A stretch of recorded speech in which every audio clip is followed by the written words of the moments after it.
मैं screen share कर देता हूँ आपके लिए।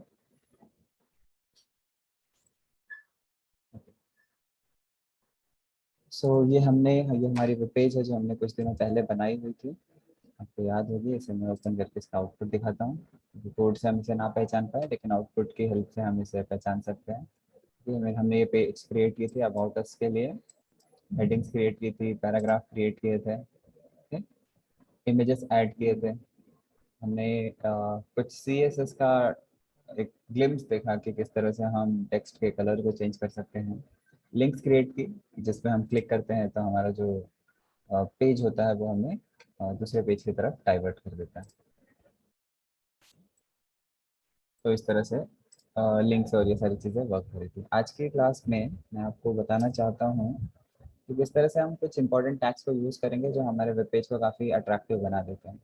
यहाँ पे ये येलो सन का ऑल्ट टेक्स्ट दिखाई दे रहा है क्योंकि ये जो सन की इमेज है मेरे फोल्डर में अभी अवेलेबल नहीं है। तो अगर कोई इमेज अवेलेबल नहीं होगी तो उसका जो हमने ऑल्टरनेटिव टेक्स्ट लिखा है वो हमें यहाँ पे दिखाई दे जाएगा।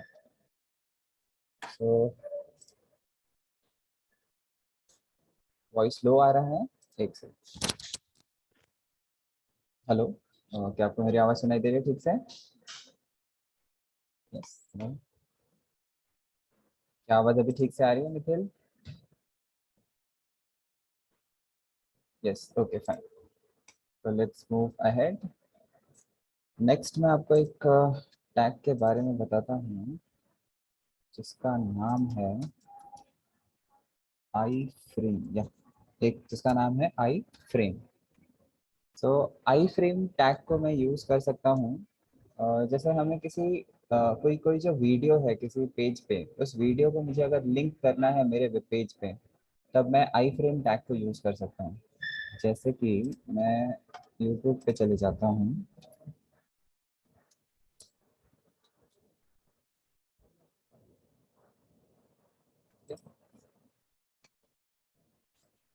अरे कुछ नहीं। क्या हुआ, स्क्रीन नहीं दिख रही है? जैसे मैं मेरे किसी भी पेज पे चले, जैसे हम इस पेज पे चले जाते हैं, मुझे ये वीडियो जो है एम्बेड करना है मेरे वेबसाइट पे। तब मैं इस वीडियो की लिंक लेके इसे सेव करके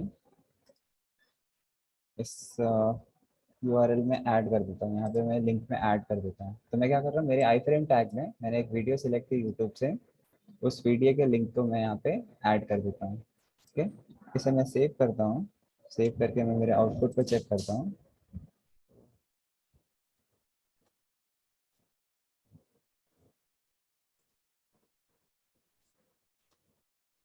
तो आफ्टर लिंक ये कुछ इस तरह से यूट्यूब का ये पेज मुझे दिखाई दे रहा है, बट यूट्यूब मुझे अलाउ नहीं कर रहा है कि इस वीडियो को मैं यहाँ पे एम्बेड कर सकूँ। इस वीडियो को मैं यहाँ पे एम्बेड कर सकूँ, ये रिफ्यूज टू कनेक्ट कर रहा है। But I frame tag use करके हम क्या कर सकते हैं, कोई भी वीडियो जो हमारे जिसे हम शेयर कर सकते हैं, जिसकी हमारे पास परमिशन होगी, उस वीडियो को हम अपने पेज पे इस तरह से ऐड कर सकते हैं। देखता हूँ कुछ अगर बिना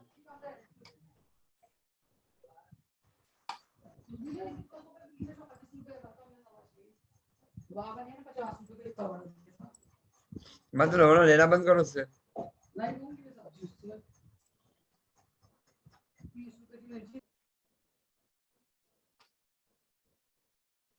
लेट्स सी अगर कोई एक लिंक चल जाती है। बस मुझे URL चेंज करना है, यहाँ पे सेव करना है, और सेव करके मैं मेरे आउटपुट को देख सकता हूँ।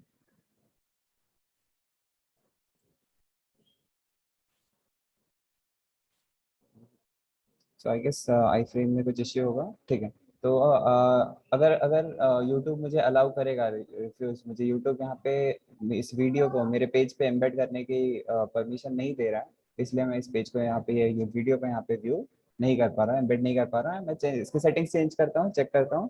अगर कुछ पता चलेगा तो मैं आपको नेक्स्ट लेक्चर में इस चीज़ के बारे में कंफर्म कर देता हूँ। ओके, ठीक है। फिलहाल के लिए इसे जाने देते हैं, अगले टैग की तरफ बढ़ते हैं। इसे मैं कमेंट कर देता हूँ क्योंकि वो ठीक तरह से नहीं चल रहा है। मैं दूसरे वीडियो से ट्राई करता हूँ, अगर ये वर्क करेगा तो मैं आपको नेक्स्ट क्लास में इन्फॉर्म करता हूँ कि किस तरह से हम अब इस तरह वर्क कर रहा है, किस तरह से वर्क कर रहा है। सर दूसरा ये जो फ्रेम बॉर्डर के साथ कंपलसरी आता है क्या? यस मैम, ये फ्रेम की तरह बना था, उसके अंदर हम अपने वीडियो को डाल सकते हैं। अगर हमारे पास कोई वीडियो होगा अवेलेबल तो फिर भी हम यहाँ पे लिंक कर सकते हैं। आई गेस HTML5 में वीडियो टैग भी इंक्लूड है, तो मे बी उस वजह से होगा। जो भी होगा, फाइनली वीडियो को हम कैसे एम्बेड करते हैं अपने पेज पे, मैं आपको नेक्स्ट क्लास में टेस्ट करके कंफर्म करके बता दूंगा। तो आज की क्लास में हम वक्त वेस्ट नहीं करते हैं और मैं अगले टैग की तरफ बढ़ता हूँ। अगला टैग हम जो यूज़ कर सकते हैं उसका नाम है मार्की टैग। ओके, सो मार्की टैग में मैं इसके एट्रीब्यूट्स को फिलहाल रहने देते हैं। मैं इस टैग के बारे में बताता हूँ ये क्या करता है। जैसे मैं इस टैग के अंदर लिखता हूँ this is MARQUEE text. Okay, और इस मार्की टेक्स्ट को मैं सेव कर देता हूँ। सेव करके जब मैं मेरे वेब पेज को चेक करूँगा तो ये देखिए, ये जो टेक्स्ट मैंने लिखा था ये मेरे वेब पेज पे लेफ्ट से राइट की तरफ मूव करता हुआ दिखाई देगा। तो आपने वेब पेजेस देखे होंगे जहाँ पे कुछ जो इम्पोर्टेंट हाइलाइट्स होती हैं, जो तो अपने वेब पेज पे कंटिन्यूसली मूव करते रहती है। अगर आपको कुछ इस तरह के इफेक्ट्स को ऐड करना है तो आप मार्की टैग को यूज़ कर सकते हैं। आप डायरेक्शन भी सेट कर सकते हैं, ये जिस तरह से लेफ्ट एंड राइट जा रहा है उस तरह से आप डायरेक्शंस को भी चेक कर सकते हैं। तो बेसिकली मार्केट टैग यूज होगा कुछ ऐसे टेक्स्ट को दिखाने के लिए जो हमारे वेबसाइट में लोगों को देखना काफ़ी इम्पोर्टेंट हो। उन सारी चीज़ों को हम मार्केट टैग के अंदर ऐड करके डिस्प्ले कर सकते हैं। ठीक है, तो जस्ट मार्केट टैग क्या है और किस काम के लिए यूज़ करना है वो काफ़ी क्लियर है, उसके आउटपुट से हमें समझ रहा है। जो नेक्स्ट टैग मैं आपको बताना चाह रहा हूँ वो भी आजकल बहुत यूज़ करते हैं हम, वो है डिटेल्स एंड समरी टैग। तो जैसे कि मैं इसका आउटपुट दिखा देता हूँ और उसके बाद मैं आपको एक्सप्लेन करता हूँ कि किस तरह से ये टैग वर्क करेगा, क्योंकि जब हम इसका आउटपुट देखेंगे तो ये सारी चीज़ें हमें काफ़ी अच्छी तरह से और समझ में आएंगी। ये डिटेल्स टैग है। डिटेल्स टैग के अंदर मैं मेरी समरी टैग को ऐड करूँगा। डिटेल्स टैग के अंदर समरी टाइप करूँगा, यहाँ पे मैं लिखता हूँ this is heading. Okay, and summary tag के अंदर मैं एक पैराग्राफ टैग को ऐड करता हूँ जिसमें मैं कुछ ऐसे ही रैंडम इंफॉर्मेशन को ऐड कर देता हूँ। ठीक है,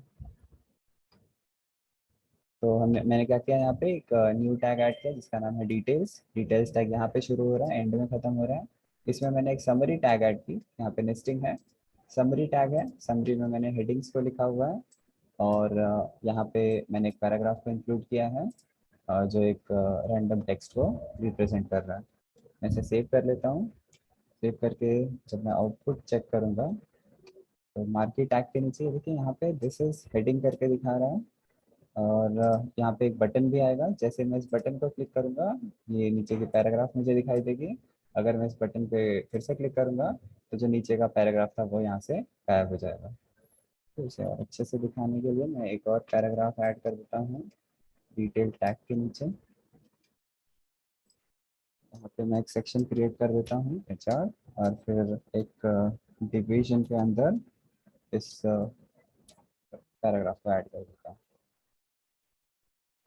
तो देखिए यहाँ पे अब ये इस तरह से दिखाई दे रहा है मुझे। इसके नीचे हमने एक हॉरिजॉन्टल मार्जिन रखी हुई है। जैसे मैं क्लिक करूँगा कंटेंट जो सिर्फ समरी दिखाई देगी और जब मैं इस बटन पे क्लिक करूँगा तो जो टेक्स्ट है नीचे के वो एक्सपांड हो जाएंगे।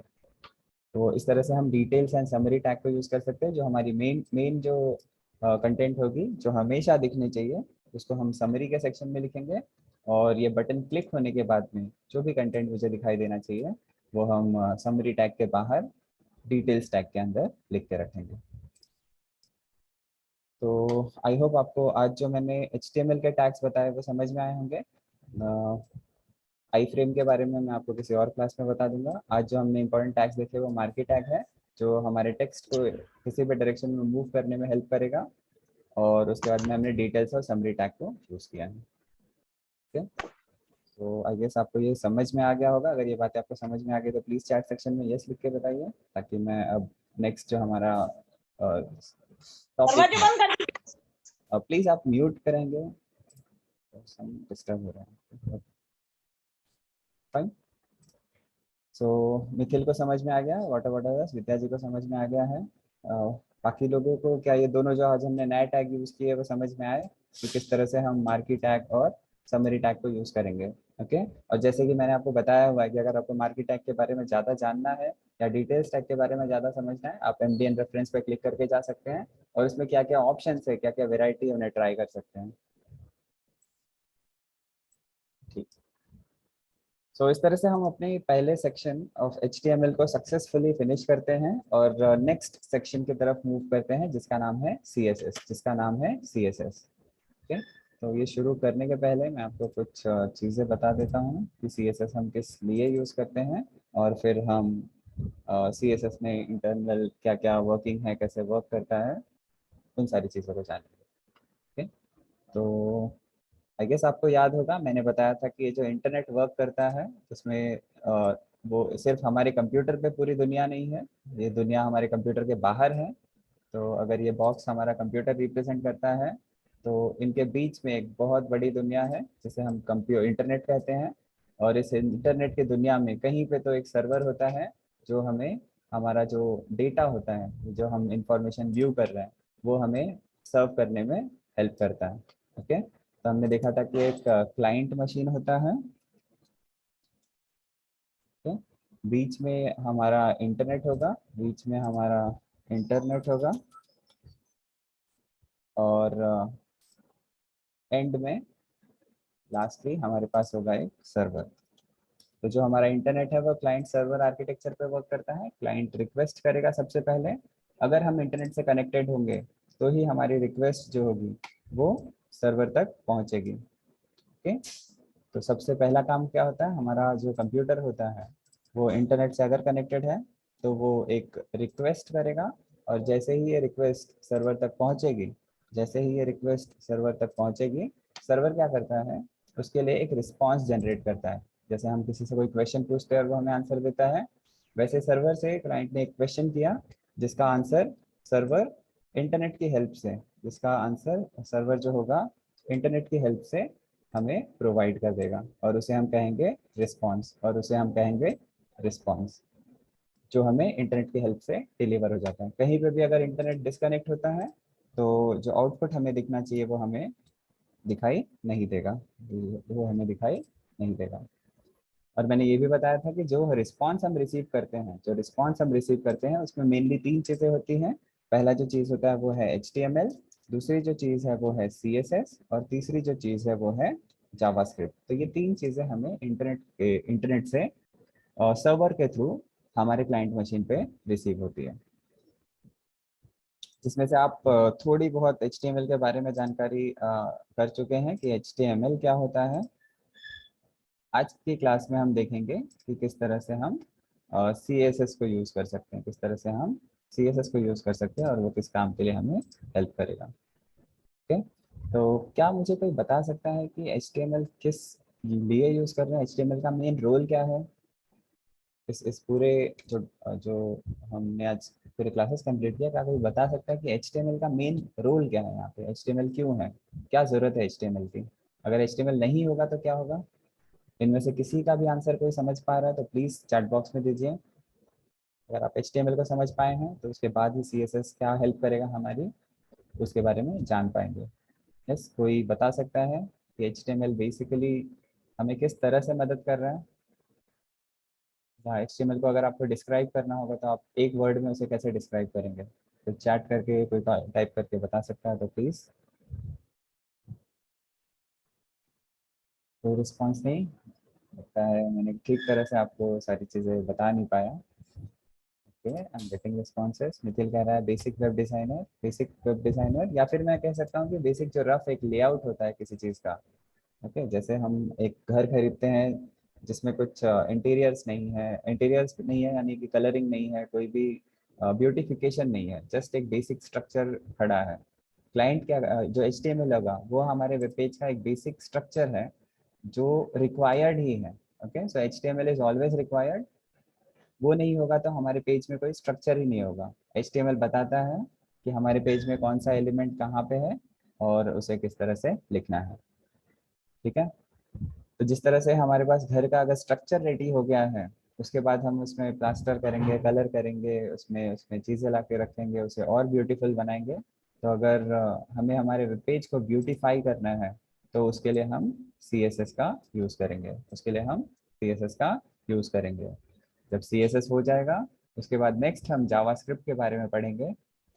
तो HTML और CSS की हेल्प से हम क्या करते हैं, HTML और CSS की हेल्प से हम सिर्फ स्टैटिक पेजेस को बना सकते हैं, यानी ऐसे पेजेस जो कुछ काम नहीं करते, बस बस वो वो सिर्फ एक जो जो हमारा कंटेंट है ना, उस कंटेंट को ही रिप्रेजेंट करते हैं, वो सिर्फ हमारे कंटेंट को रिप्रेजेंट करते हैं। जैसे आपने विकिपीडिया का पेज देखा होगा, या फिर कोई ऐसा वेब पेज देखा होगा जहाँ पे आप सिर्फ इंफॉर्मेशन कलेक्ट करने के लिए जा सकते हैं। वहाँ पे आप कुछ अपने साइड से कोई चेंजेस परफॉर्म नहीं कर सकते। उन पेजेस को हम स्टैटिक पेजेस कहते हैं। अगर मुझे इन पेजेस को अलाइव करना है, बेसिकली ये डेड पेजेस की तरह होंगे, आप जाइए उस पर इन्फॉर्मेशन व्यू कीजिए, कैंसिल कीजिए, और वहाँ पे आप कोई भी एक्टिविटी परफॉर्म नहीं कर सकते हैं। लेकिन जो जावास्क्रिप्ट अगर हमने ऐड कर दिया, तो हमने अपने पेज के अंदर एक लाइफ ऐड कर दी है, एक जान ऐड कर दी है कि अब वो यूजर से इंटरैक्ट हो सकेगा, और वो पेज सिर्फ रीडिंग के लिए नहीं होगा, बल्कि अपार्ट फ्रॉम रीडिंग बहुत सारी अलग अलग एक्टिविटीज भी परफॉर्म कर सकता है। तो जल्दी से हम CSS खत्म करके जावास्क्रिप्ट की तरफ मूव करेंगे। और जैसे मैंने आपको बताया होगा कि HTML कोई प्रोग्रामिंग लैंग्वेज नहीं है, वो सिर्फ डॉक्यूमेंट किस तरह से फॉर्मेट करना है उसके लिए एक स्ट्रक्चर बना के देता है। बट ये जो जावास्क्रिप्ट है, JavaScript is complete programming language, जिसको यूज करके हम जो हमारे पेज है उसके अंदर प्रोग्रामिंग ऐड कर सकते हैं, और बहुत सारी चीज़ें कर सकते हैं जिसके बारे में हम सीखेंगे। ठीक है, तो HTML बेसिक स्ट्रक्चर प्रोवाइड करेगा, CSS उस बेसिक स्ट्रक्चर को एकदम ब्यूटीफाई कर देगा, it's like a makeup on your HTML। और जावास्क्रिप्ट क्या करेगा, आपके पेज को एक लाइफ दे देगा, जिससे आप देख सकोगे कि आपका पेज जो है वो डेड पेज नहीं है, बल्कि वो आपसे बातें भी कर सकता है। ठीक है, तो आई गेस आपको ये तीनों चीजें समझ में आ गई होंगी। इसकी इसी बेस पे हम अब CSS की तरफ मूव करेंगे और देखेंगे कि CSS किस तरह से काम करता है।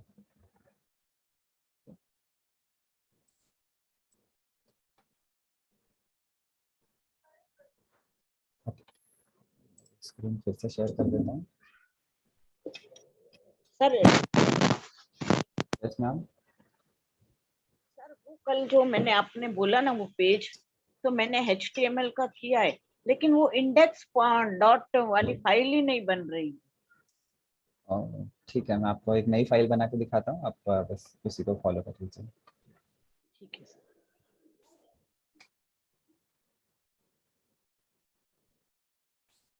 और किसी को किसी तरह का भी इश्यू है तो वो चैट बॉक्स में लिख सकते हैं। जैसे ही हमारा सेशन टाइमिंग एंड होगा, हम एक एक करके सारे क्वेरीज को रिजॉल्व करने की ट्राई करेंगे। ओके, न्यू पेज क्रिएट करने के लिए हमें क्या करना है, यहाँ पे हमें जो हमारा मेन फोल्डर का नाम होगा उसमें जाके ये आइकन जो दिख रहा है न्यू फाइल का, इस आइकन पे क्लिक करना है। एक ब्लैंक बॉक्स क्रिएट होगा, यहाँ पे हम हमारे पेज का नाम दे सकते हैं, जैसे जिसे इंडेक्स देना है वो इंडेक्स दे सकता है। जैसे ऑलरेडी मेरे पास इंडेक्स की पेज अवेलेबल है, तो मैं सेम नेम के दो फाइल क्रिएट नहीं कर सकता हूँ। मैं इसे कुछ और नाम दे दूंगा। मैं इसे नाम दे देता हूँ products.html। ओके, तो इस तरह से मुझे पहले तो फाइल का नाम देना है। फाइल का नाम देने के बाद में डॉट यूज़ करना है, और डॉट यूज़ करने के बाद में HTML जैसे मैं करूँगा उसके बाद मैं एंटर कर सकता हूँ। एंटर करते ही यहाँ पे मेरा वेब पेज जो होगा वो मुझे दिखाई देगा। और जो भी मुझे कोडिंग करनी है, अगर मुझे बेसिक टेम्पलेट जनरेट करना है, तो मैं शिफ्ट की प्रेस करके 1 प्रेस करूँगा, ये एक्सक्लेमेशन की साइन आ जाएगी। अब ये एक्सक्लेमेशन साइन आने पे इधर मैं माउस लेके फर्स्ट जो ऑप्शन एमिट एब्रीवेट का दिखाई दे रहा है उस पर क्लिक कर सकता हूँ, या फिर एंटर हिट या टैब हिट करूँगा, तो जो रेडीमेड टेम्पलेट है वो मेरे सामने आ जाएगी। ओके, यहाँ पे जाके हम वेब पेज का टाइटल चेंज कर सकते हैं। यहाँ पे मैं लिख सकता हूँ दिस इज प्रोडक्ट पेज, या यहाँ पे सिंपली लिख देते हैं माई प्रोडक्ट। ये जो टाइटल होगा वो हेड में दिखाई देगा, हेड सेक्शन में दिखाई देगा। बॉडी में जाता हूँ, बॉडी में मैं एक हेडिंग क्रिएट कर सकता हूँ, हेडिंग क्रिएट करता हूँ H1 और इसे लिख देता हूँ लिस्ट ऑफ प्रोडक्ट्स।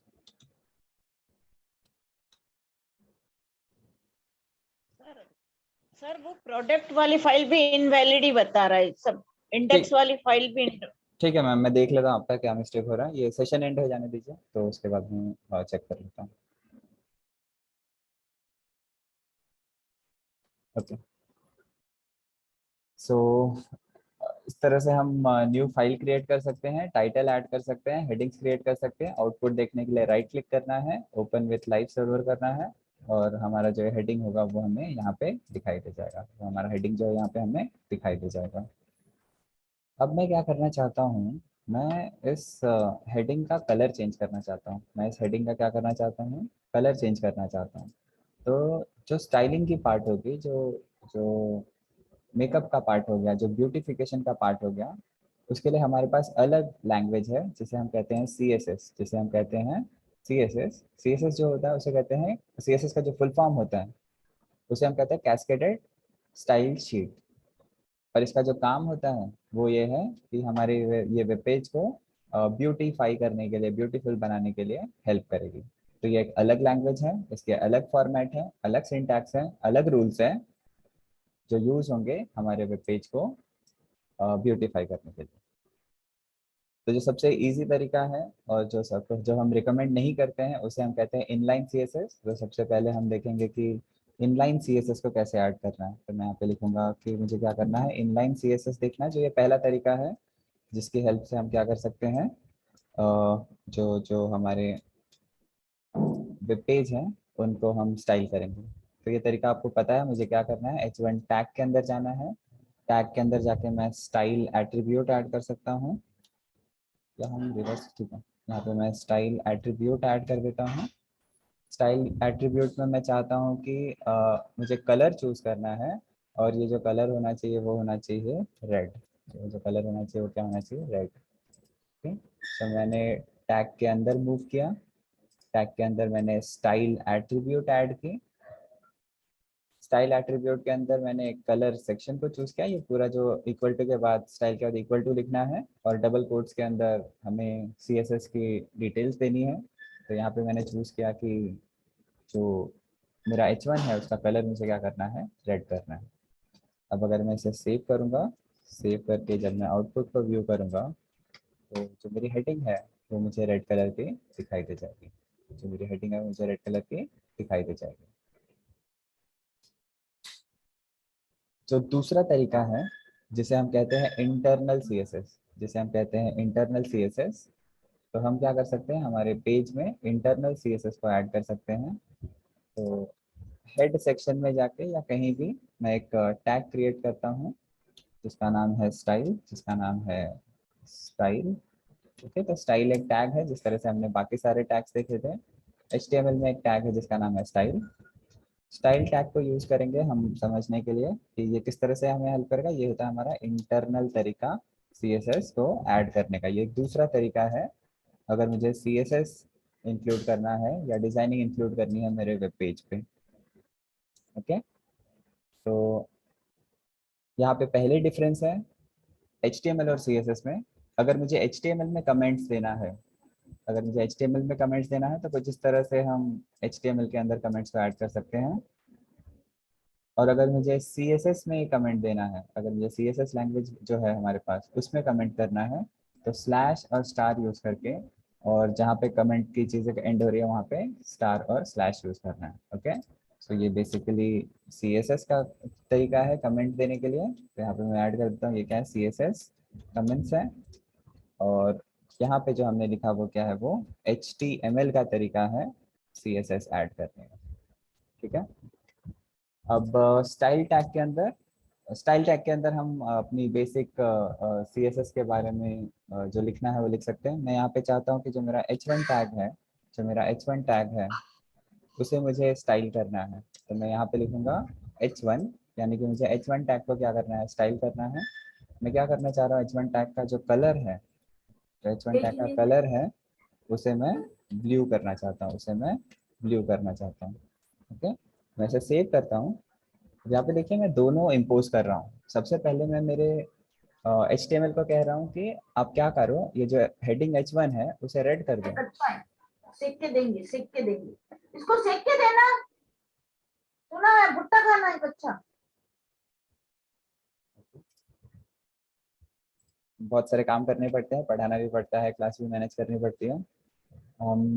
ठीक है, मैं आपको बता रहा था कि हमने क्या किया है, यहाँ पे CSS ऐड करना सीख रहे हैं कि किस तरह से हम CSS को अपनी वेब पेज पे इंक्लूड कर सकते हैं। तो मैंने पहला जो इनलाइन तरीका बताया, इनलाइन तरीके में क्या करना है, जिस भी टैग को आपको मॉडिफाई करना है आप उसके अंदर जाइए, वहाँ पे स्टाइल एट्रीब्यूट यूज करिए और इक्वल टू करके आप जो जो इसका वैल्यू है वो प्रोवाइड कर दीजिए कि मैं कलर चेक करना चाह रहा हूँ, चेंज, और रेड कलर में चेंजेस देखना चाह रहा हूँ। सेकंड जो मैंने तरीका बताया वो इंटरनल CSS ऐड करने का तरीका है। अगर हमें इंटरनली CSS को ऐड करना है तो मैं अपने टैग को चूज करूंगा कि किस टैग को मुझे चेंज करना है और मैं उसके कलर को दे दूंगा। ओके, अगर मैं यहाँ पे इसे सेव करता हूँ और आपको आउटपुट दिखाऊंगा तो आप देखेंगे कि आउटपुट में कोई चेंज नहीं हुआ, ये अभी भी रेड कलर का है। ओके, तो इससे हमें क्या पता चलता है कि अगर मैं HTML में दो सिमिलर इंस्ट्रक्शन देता हूँ, मैं यहाँ पे पहले कह रहा हूँ कि हेडिंग का कलर ब्लू कर दो और फिर कह रहा हूँ हेडिंग का कलर रेड कर दो, तो ये दोनों में से कौन सी बात मानेगा? ये सबसे पहले बात मानेगा इनलाइन की।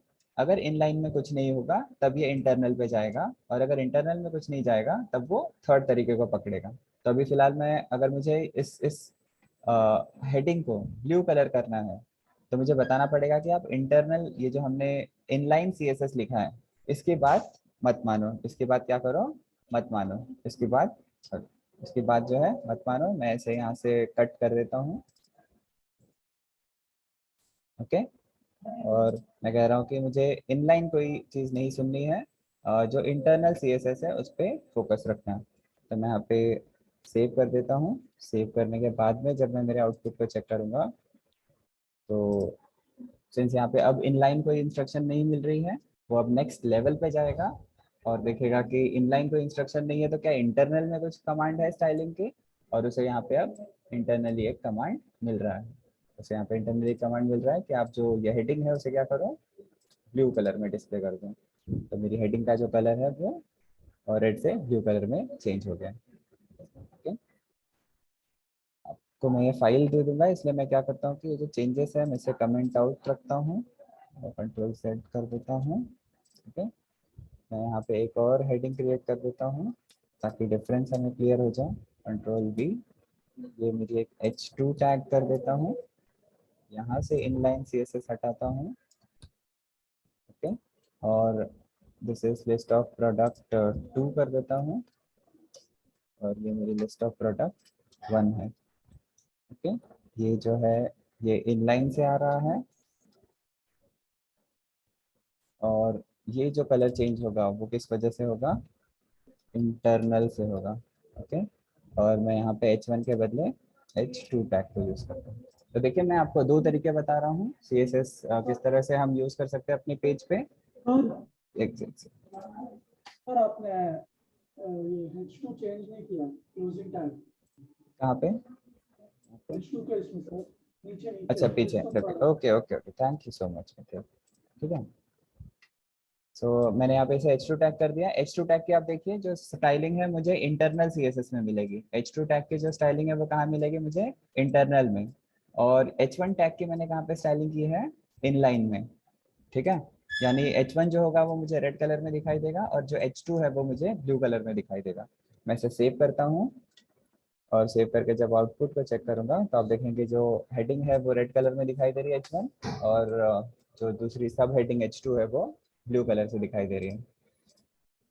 तो इनलाइन भी एक तरीका है ऐड करने का, इंटरनल भी एक तरीका है, लेकिन जो थर्ड तरीका है जो बेस्ट है, जो ज़्यादा यूजफुल है, इफेक्टिव है, उसे हम कहते हैं एक्सटर्नल CSS। तो नेक्स्ट हम देखेंगे जो इम्पोर्टेंट तरीका है कि किस तरह से हम एक्सटर्नल CSS को हमारे वेब पेज में इंक्लूड करते हैं। ओके, तब मैं यहाँ पे क्या करता हूँ, एक पैराग्राफ ऐड कर देता हूँ और पैराग्राफ में कुछ टेक्स्ट लिखता हूँ। एक सेकंड।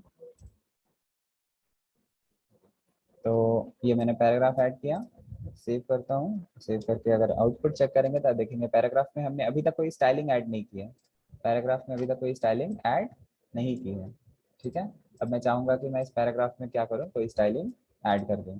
बट इस पैराग्राफ को स्टाइल करने के लिए मैं कौन सा तरीका यूज करूंगा, मैं यहाँ पे एक्सटर्नल CSS यूज करूंगा। मैं यहाँ पे क्या यूज करूंगा, एक्सटर्नल CSS यूज करूंगा।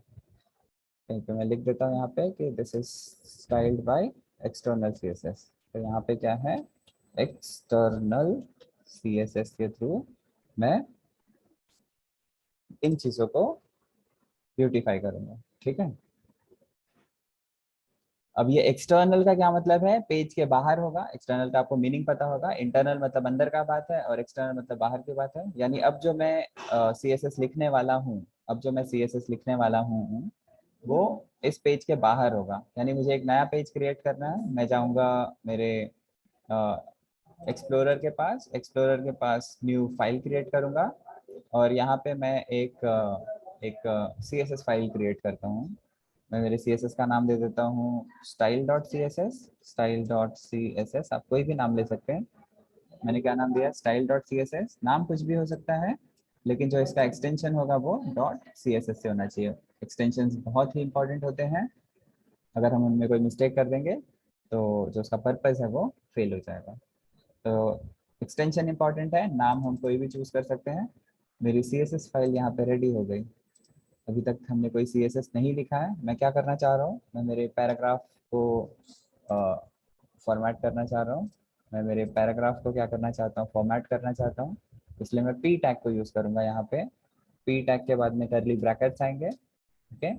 यहाँ पे मुझे उस चीज़ को लिखना है जिसे मुझे फॉर्मेट करना। मैं कलर चेंज करना चाहता हूँ, मैं कलर चेंज करना चाहता हूँ और मैं मेरे पैराग्राफ का जो कलर है उसे ग्रीन रखना चाहता हूँ।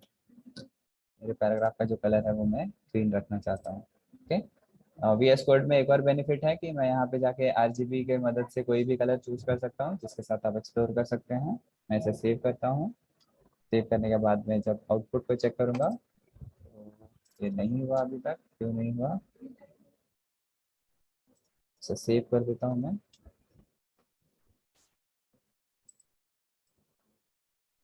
अच्छा, सो अभी आप देखेंगे तो पैराग्राफ चेंज नहीं हो रहा। हमने एक्सटर्नल CSS तो लिखा, CSS फाइल भी क्रिएट कर दी, लेकिन कुछ चेंजेस नहीं हो रहे हैं। क्यों नहीं चेंज हो रहे हैं, क्योंकि जो हमारा प्रोडक्ट का पेज है और जो हमारा स्टाइल का पेज है, इन दोनों में कोई कनेक्शन नहीं है। इन दोनों में कोई कनेक्शन नहीं है, ये लोग अलग अलग पेजेस है। जैसे आप ये फोल्डर में देख पाएंगे तो यहाँ पे स्टाइल है और यहाँ पे प्रोडक्ट्स का पेज है। ये दोनों अलग अलग पेजेस है ना, ये दोनों अलग अलग पेजेस है। इन दोनों के बीच में मुझे क्या करना है, एक लिंक क्रिएट करना है, एक कनेक्शन क्रिएट करना है, ठीक है।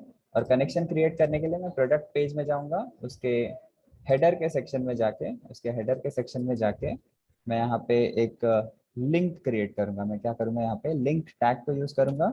लिंक टैग की मदद से मैं क्या कर सकता हूँ, जो मेरी CSS की फाइल है उसे अपने HTML के साथ में कनेक्ट कर सकता हूँ, ठीक है। तो यहाँ पे लिंक मैं कर रहा हूँ, ये बोल रहा है किससे रिलेटेड है, क्या रिलेशन है। मैं एक स्टाइल शीट को रिलेट करना चाहता हूँ। कहाँ पे मुझे मिलेगी वो स्टाइल शीट, मुझे उसका हाइपर रेफरेंस देना है। तो सिंस स्टाइल शीट इसी फोल्डर में उपलब्ध है तो मैं सिर्फ यहाँ पे फाइल का नाम दे दूंगा। मैं यहाँ पे मेरी CSS फाइल का नाम लिख दूंगा और जैसे मैं इस फाइल को एम्बेड करता हूँ और मैं मेरे आउटपुट को व्यू करता हूँ तो आप देखेंगे कि एक्सटर्नल CSS ने अपना काम करना शुरू कर दिया। एक्सटर्नल CSS ने अपना काम करना शुरू कर दिया, ठीक है। मैं फिर से आपको सारी चीज़ें फिर से बता देता हूँ। हम CSS सीख रहे हैं। CSS बेसिकली यूज होता है ताकि हम अपने वेब पेज को स्टाइल कर सकें, उसे ब्यूटीफुल बना सकें। कलर्स की हेल्प से, किस तरह से हम टेक्स्ट को कलर देते हैं उसकी हेल्प से हम सीख रहे हैं कि कितने तरीके हैं, जितने तरीकों से हम CSS को इंक्लूड कर सकते हैं हमारे HTML की फाइल में। जो हमने पहला तरीका देखा उसे हम कहते हैं इनलाइन CSS। इनलाइन CSS के अंदर आपको जिस स्पेसिफिक टैग के ऊपर ऑपरेशन करना है उस टैग के अंदर चले जाइए और वहां पे स्टाइल एट्रीब्यूट को यूज करके, स्टाइल इक्वल टू एट्रीब्यूट को यूज करके जो भी आपको फॉर्मेटिंग करनी है उसे सिलेक्ट कीजिए और ऐड कर दीजिए। कितनी तरह से हम CSS को में क्या क्या कर सकते हैं वो अभी हमें सीखना है। अभी हमने एक चीज देखा है कि अगर हमें कलर चेंज करना है तो हम कलर की हेल्प से कलर्स को मॉडिफाई कर सकते हैं, टेक्स्ट के कलर को सेट कर सकते हैं। तो इंटरनल इनलाइन में क्या होगा, टैग के अंदर चीजों को लिखना है, ये फॉर्मेट है, यही फॉर्मेट फॉलो करना है। ओके, अगर इनलाइन होगी तो हमें हेड टैग के अंदर ये जो स्टाइल टैग है, स्टाइल टैग के अंदर एलिमेंट को पकड़ना है, यानी H2 को मैंने क्या किया, यूज कर लिया और फिर उसके कलर को ब्लू कर रहा हूँ। जो तीसरा तरीका है वो है एक्सटर्नल CSS का, यानी ये जो फाइल हमने क्रिएट की है वो एक एक्सटर्नल CSS है। वो क्या है, एक एक्सटर्नल CSS है। इसको कमेंट कैसे करना है, कमेंट करने के लिए आपको स्टार यूज करना है और जैसे ही कमेंट एंड होगा आपको स्टार और स्लैश यूज करना है। CSS यहाँ पे भी सेम लिखना है जैसे हमने स्टाइल या इंटरनल के लिए किया था। टैग सिलेक्ट करना है कि हमें किस टैग को टारगेट करना है एंड देन करली ब्रैकेट्स के अंदर उन फीचर्स को लिस्ट डाउन कर देना है। उन फीचर्स को क्या करना है, मुझे लिस्ट डाउन कर देना है। ऐसे सेव करता हूँ, सेव करके बाद में एक बार और आउटपुट देख लेते हैं। और जब मैं आउटपुट चेक करूंगा तो ये रेड कलर आ रहा है इंटरनल CSS की वजह से, इनलाइन CSS की वजह से, ब्लू कलर आ रहा है इंटरनल CSS की वजह से, और ये जो ग्रीन कलर है वो एक्सटर्नल CSS का कमाल है। सो आई होप आपको ये तीनों तरीके पता चल गए हैं, किन 3 तरीकों से हम CSS को अपने वेब पेज में इंक्लूड कर सकते हैं। प्रायोरिटी अगर देखी जाए कि अगर मैं तीनों CSS में एक ही बात बताऊंगा तो सबसे पहले जो वेब पेज होगा वो इनलाइन CSS की बात सुनेगा। सबसे पहले वो किसकी बात सुनेगा, इनलाइन CSS की। अगर इनलाइन में वो कोई इंस्ट्रक्शन नहीं पा रहा है तब वो इंटरनल में देखेगा, और अगर इंटरनल में कुछ नहीं होगा तब वो एक्सटर्नल की तरफ मूव करेगा। तो प्रायोरिटी वाइज पहले इनलाइन की बात सुनी जाएगी, उसके बाद इंटरनल की, और सबसे एंड में एक्सटर्नल की। ठीक है, आई होप आपको ये सारी बातें